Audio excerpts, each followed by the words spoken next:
Hello everybody. As you can see, I'm a little bit worse for wear, but I made a promise, damn it, to do a review for C.S. Jones, and god damn it, I am gonna do that review, even if I look like Baba Yaga herself.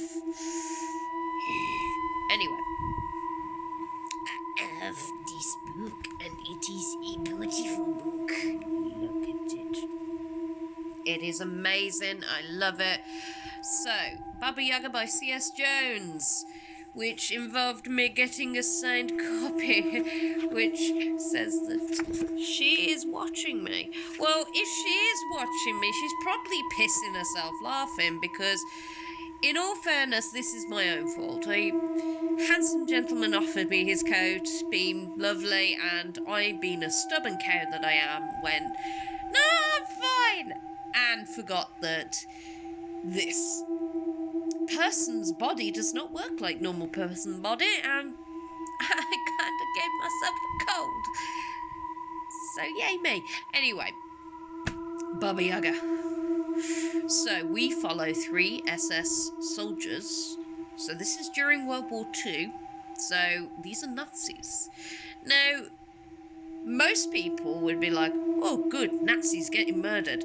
It's so bizarre, but one of them is very interesting as a character.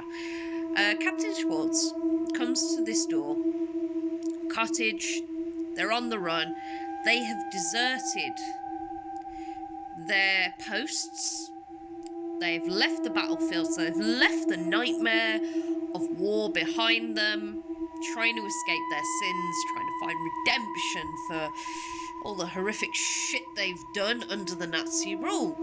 And Schwartz himself is not very proud of what he has done as a captain, and believes that the Nazis have basically destroyed and torn apart a country that he once was very proud to be a part of and loved, which is a very interesting take for a character. But he is as loyal to his people as anything. And when it comes to his men, like, this guy has basically watched his entire battalion who deserted with him, so God, imagine all the guilt he's feeling.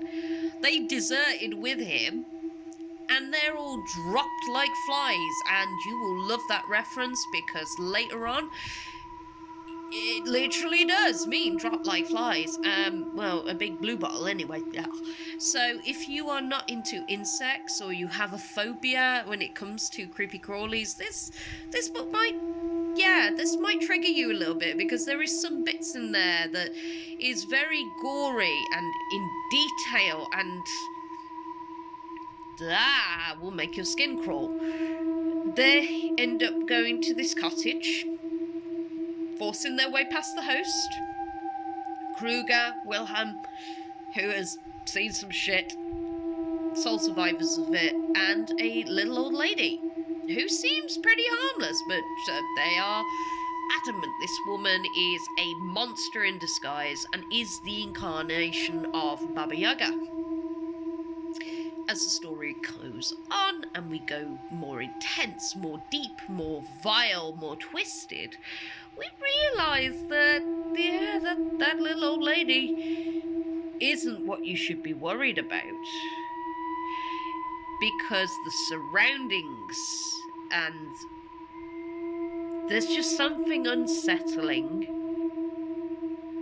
And even in the writing, Chris he does an amazing job at portraying this very deep and disturbing notion that they're not safe. They think they're safe in this cottage. They've got out of the elements. They were being hunted down. To what end, though? Like, especially if this is Baba Yaga, they aren't going to stop hunting their prey.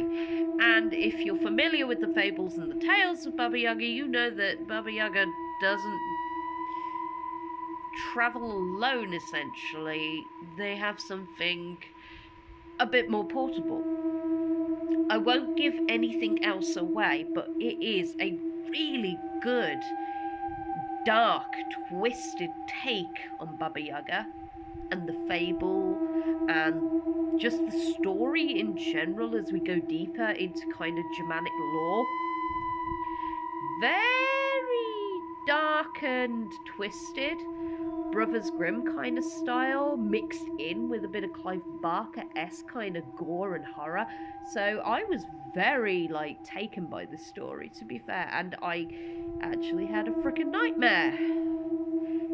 Although that could be partially because cold and flu tablets, my own medication, and then reading a book about a naked woman with a mouldy pubic mound. Yes, that is actually a description in this book. And just saggy teas and just nasty. Just no. Yeah, just basically they trade one nightmare for another, and as you go through the hatch, you kind of wish that you hadn't even stepped foot in that cottage. So I definitely will be reading more of Mr. Jones's work, because if this is just a sample, this is like 40-50 pages, and this is his level of detail and intricacy. Like, it's outstandingly beautifully written, and the detail he's gone into with the story and the backstory of his characters, I really can't wait to see what he pulls out next time, really.